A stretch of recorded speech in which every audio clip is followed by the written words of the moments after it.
नमस्कार दोस्तों, अपनी पाठशाला चैनल पर आप सभी का हार्दिक स्वागत है। कैसे हो आप सभी? आशा करता हूँ कि आप सभी स्वस्थ होंगे, मस्त होंगे और निरंतर अपनी पढ़ाई में लगे हुए होंगे। तो मित्रों, आज की कक्षा में हम बात करेंगे महाराणा कुंभा से संबंधित महत्वपूर्ण तथ्यों की।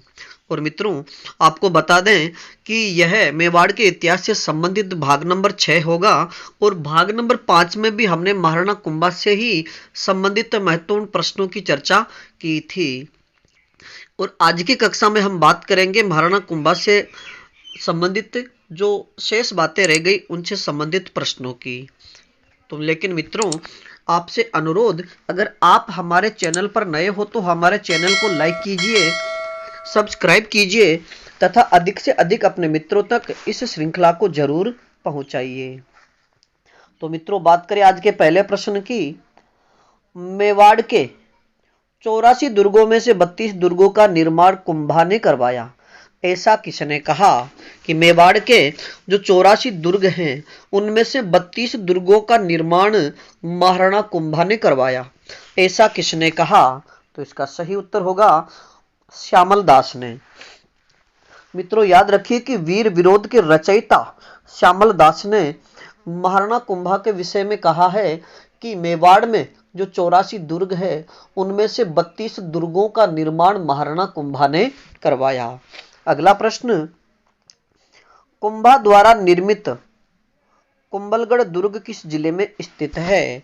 महाराणा कुंभा द्वारा बनवाया गया कुंभलगढ़ दुर्ग किस जिले में स्थित है? तो इसका सही उत्तर होगा राजसमंद में। और मित्रों, याद रखिए कि कुंभलगढ़ दुर्ग में स्थित कटारगढ़ दुर्ग, जिसे मेवाड़ की आंख भी कहा जाता है।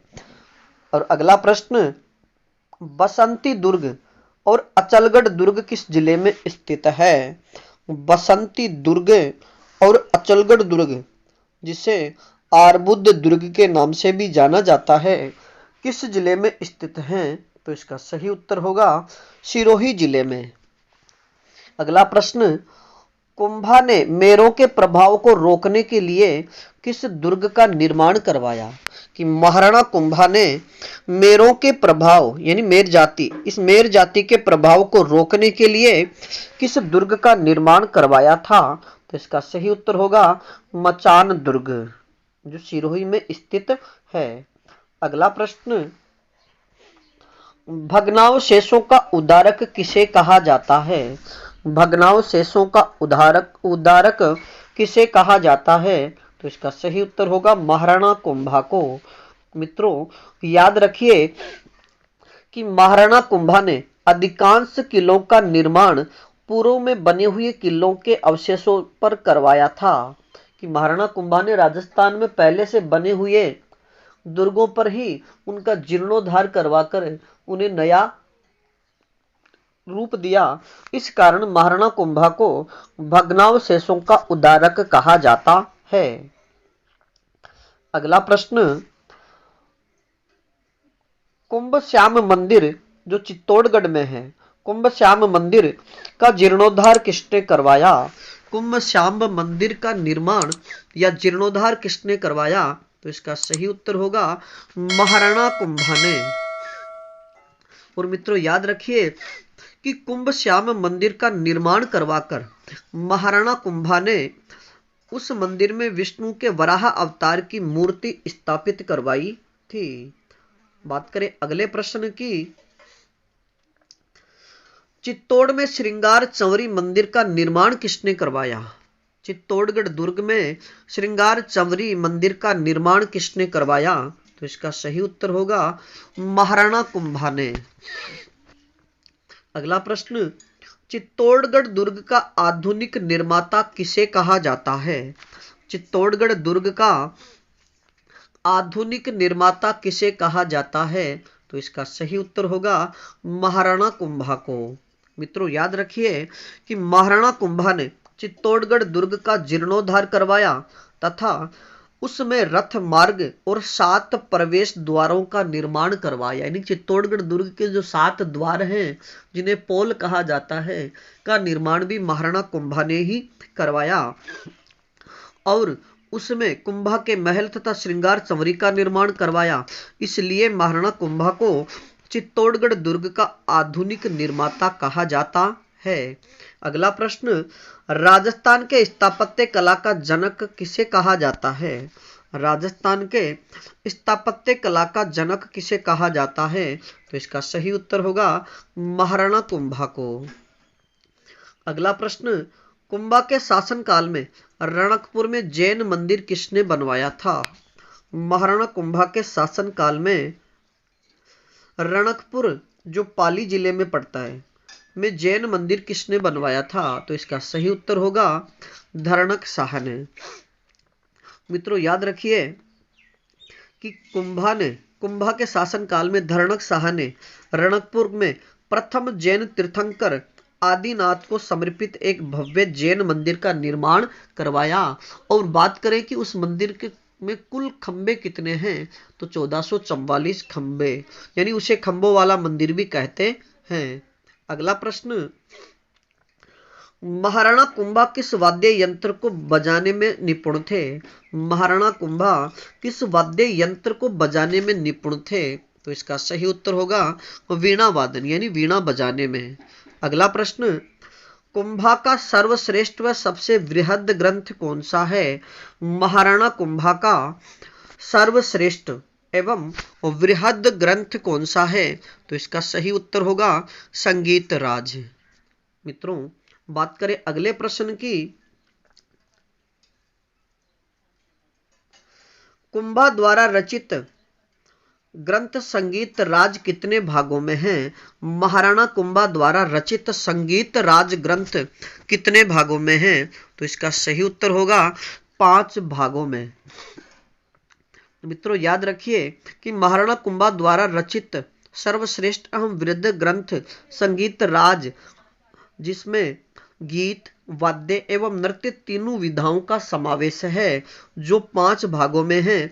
और बात करें कि वो 5 भाग कौन कौन से हैं, तो पाठ रत्न कोश, गीत रत्न कोश, वाद्य रत्न कोश, नृत्य रत्न कोश, उस रत्स रत्न कोश। मित्रों बात करें अगले प्रश्न की, कुंभा के प्रमुख ग्रंथ कौन से हैं? महाराणा कुंभा के प्रमुख ग्रंथ कौन से हैं? तो इसका सही उत्तर होगा संगीत राज, संगीत मीमांसा, सूड प्रबंध, रसिक प्रिया, संगीत रत्नाकर, और इसके अलावा एक चंडी शतक टीका भी तथा कामराज रतिसार भी महाराणा कुंभा के प्रमुख ग्रंथ है। अगला प्रश्न, महाराणा कुंभा के संगीत गुरु कौन थे? महाराणा कुंभा के संगीत गुरु कौन थे? तो इसका सही उत्तर होगा सारंग व्यास। अगला प्रश्न, एकलिंग महात्म्य के रचयिता कौन थे? एकलिंग महात्म्य के रचयिता कौन है? तो इसका सही उत्तर होगा कान्ह व्यास। अगला प्रश्न, एकलिंग महात्म्य का प्रथम भाग, जिसका नाम है राजवर्णन, किसने लिखा?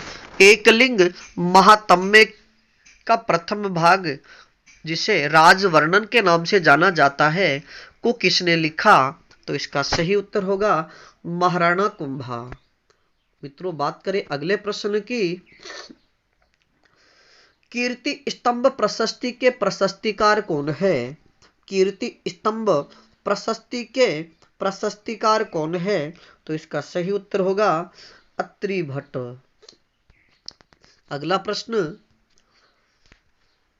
अत्रि भट्ट की मृत्यु के बाद कीर्ति स्तंभ को किसने पूर्ण किया? अत्रि भट्ट की मृत्यु के बाद कीर्ति स्तंभ प्रशस्ति को किसने पूर्ण किया? तो इसका सही उत्तर होगा अत्रि के पुत्र महेश ने। अगला प्रश्न, कुंभा का प्रधान शिल्पी व साहित्यकार कौन था? महाराणा कुंभा का प्रधान शिल्पी व साहित्यकार कौन था? तो इसका सही उत्तर होगा मंडन। अगला प्रश्न, मंडन की प्रमुख रचनाएं कौन सी है? कि महाराणा कुंभा के प्रधान शिल्पी व साहित्यकार मंडन की प्रमुख रचनाएं कौन कौन सी हैं? तो इसका सही उत्तर होगा प्रसाद मंडन, राजवल्लभ मंडन, रूप मंडन, वास्तु सार मंडन। अगला प्रश्न, मंडन द्वारा रचित प्रसाद मंडन का संबंध किससे है? मंडन द्वारा रचित प्रसाद मंडन का संबंध किससे है? तो इसका सही उत्तर होगा महल व मंदिर निर्माण से। और मित्रों, अगर बात की जाए कि रूप मंडन का, अगला प्रश्न, रूप मंडन का संबंध किससे है? तो इसका सही उत्तर होगा मूर्ति कला से। मित्रों याद रखिए कि प्रासाद मंडल का संबंध देवालय यानी मंदिर निर्माण व महल निर्माण से है, और रूप मंडन का संबंध मूर्ति कला से है, और वास्तु सार मंडन की बात करें तो वह वास्तु कला से संबंधित है। बात करें अगले प्रश्न की, किस मुगल शासक ने अपनी आत्मकथा में कुंभा का वर्णन किया है? किस मुगल शासक ने अपनी आत्मकथा में महाराणा कुंभा का वर्णन किया है? तो इसका सही उत्तर होगा बाबर। अगला प्रश्न, मंडन का वह भाई कौन था जिसने वास्तु मंजरी की रचना की? मंडन का वह भाई कौन था जिसने वास्तु मंजरी की रचना की? तो इसका सही उत्तर होगा नाथा। और मित्रों बता दें कि नाथा की प्रमुख रचना वास्तु मंजरी है, जो संस्कृत भाषा में स्थापत्य कला पर आधारित रचना है। अगला प्रश्न, प्रमुख शिल्पी मंडन के पुत्र का नाम क्या था? यानी महाराणा कुंभा के प्रमुख शिल्पी व साहित्यकार मंडन के पुत्र का नाम क्या था? तो इसका सही उत्तर होगा गोविंद। अगला प्रश्न, कुंभा की वह पुत्री जिसे साहित्य में वागीश्वरी देवी के नाम से जाना जाता है, यानी महाराणा कुंभा की वह पुत्री जिसे साहित्य में वागीश्वरी देवी के नाम से जाना जाता है, तो इसका सही उत्तर होगा रमाबाई। और मित्रों, हम चर्चा करें रमाबाई के विषय में कि रमाबाई कुंभा की, महाराणा कुंभा की पुत्री, जो महान संगीतज्ञ थी, जिसे साहित्य में वागीश्वरी देवी के नाम से जाना जाता है। और मित्रों याद रखिए कि इनका विवाह गिरनार यानी गुजरात के शासक मंडलिक चतुर्थ के साथ हुआ था। महमूद शाह बेगड़ा ने आक्रमण कर मंडलिक को हराया, तब मंडलिक ने इस्लाम धर्म स्वीकार कर लिया। इसके बाद रमाबाई गुजरात को छोड़कर मेवाड़ आ गई और जावर में रहने लगी। यहाँ इन्होंने जावर में रम्मा कुंड का निर्माण करवाया, वह विष्णु मंदिर, जिसे रम्मा स्वामी मंदिर भी कहा जाता है, का निर्माण करवाया, जिसका शिल्पी ईश्वर यानी मंडन का पुत्र था। अगला प्रश्न, महाराणा कुंभा की हत्या किसने की थी? महाराणा कुंभा की हत्या किसने की? तो इसका सही उत्तर होगा उदा ने, यानी 1468 ईस्वी में उदा के बड़े पुत्र यानी महाराणा कुंभा के बड़े पुत्र उदा ने, जिसका नाम उदयकरण भी है, मामादेव तालाब के पास में उदा की महाराणा कुंभा की हत्या कर दी। अगला प्रश्न, महाराणा कुंभा के दूसरे पुत्र का नाम क्या था? महाराणा कुंभा के दूसरे पुत्र का नाम क्या था? तो इसका सही उत्तर होगा राणा राईमल। मित्रों याद रखिए कि महाराणा कुंभा के दूसरे पुत्र का नाम राणा राईमल है, और जोधपुर के या मंडोर के शासक राव जोधा ने अपनी पुत्री श्रृंगार चंवरी का विवाह राणा राईमल के साथ ही किया था। अगला प्रश्न, उदा का शासनकाल कब से कब तक रहा? उदा का शासनकाल कब से कब तक रहा? तो इसका सही उत्तर होगा 1468 से 1473 तक। मित्रों कि उदा के पितृहंता होने की सूचना मेवाड़ी सरदारों को मिली, तो उन्होंने कुंभा के दूसरे पुत्र राईमल को उसके ससुराल ईडर से मेवाड़ बुलाया। इस दौरान कई मेवाड़ी सरदार राईमल से आ मिले। राईमल ने जावर, दाड़ीमपुर, जाबी और पानगढ़ में उदा के सहयोगियों को हराया और अपने भाई राईमल से लगातार संघर्ष करते हुए उदा 5 वर्ष तक ही शासन कर पाया। मित्रों बात करें कुंभा से संबंधित महत्वपूर्ण कथन की, पहला कथन, उसमें महाराणा हमीर की शक्ति, राणा लाखा का कला प्रेम व प्रतिभा थी, जिसने घग्गर के तट पर फिर से मेवाड़ के झंडे को स्थापित कर स्थायी प्रतिष्ठा अर्जित की। ऐसा किसने कहा? मित्रों, महाराणा कुंभा के संबंध में ऐसा किसने कहा कि जी उसमें महाराणा हमीर की शक्ति, लाखा का कला प्रेम व प्रतिभा थी, जिसने घग्गर के तट पर फिर से मेवाड़ के झंडे को स्थापित कर स्थायी प्रतिष्ठा अर्जित की। तो इसका सही उत्तर होगा कर्नल जेम्स टोड ने। अगला प्रश्न, कुंभा की पुत्री ने विष्णु मंदिर का निर्माण कहां पर करवाया? तो इसका सही उत्तर होगा जावर में। मित्रों, बात करें अगले प्रश्न की, और यह अगला जो प्रश्न है यह है महाराणा कुंभा से संबंधित महत्वपूर्ण कथनों की। मित्रों, ऐसा किसने कहा कि कुंभा एक महान शासक, महान सेनाध्यक्ष, महान निर्माता और वरिष्ठ विद्वान थे। महाराणा राजस्थानी ही नहीं, भारतीय शासकों में अग्रणी थे। मित्रों, महाराणा कुंभा के संबंध में ऐसा किसने कहा कि वह महान शासक, महान सेनाध्यक्ष, महान निर्माता, वरिष्ठ विद्वान थे और वह राजस्थान में ही नहीं संपूर्ण भारत में अग्रणी थे? तो ऐसा किसने कहा? तो इसका सही उत्तर होगा हरविलास शारदा ने। अगला कथन, महाराणा कुंभा जैसा वीर और युद्ध कुशल था, यानी महाराणा कुंभा जैसा वीर और युद्ध कुशल था, वैसा ही पूर्ण विद्यानुरागी, स्वयं बड़ा विद्वान और विद्वानों का सम्मान करने वाला था। वह मेवाड़ के सिसोदिया शाखा के राजाओं में बड़ा विद्वान व सम्मानित व्यक्ति था। ऐसा किसने कहा? तो इसका सही उत्तर होगा डॉक्टर ओझा ने। तो मित्रों, आज के लिए इतना ही, बाकी फिर मिलेंगे एक नए टॉपिक के साथ में, और अगला जो टॉपिक होगा वह मेवाड़ के इतिहास से संबंधित भाग नंबर 7, और उसमें हम चर्चा करेंगे महाराणा कुंभा के बाद उदा जो ज्यादा दिनों तक शासन नहीं कर सका, उसके बाद महाराणा कुंभा के पुत्र रायमल से संबंधित महत्वपूर्ण प्रश्नों की।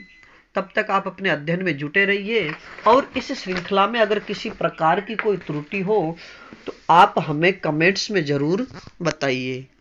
धन्यवाद।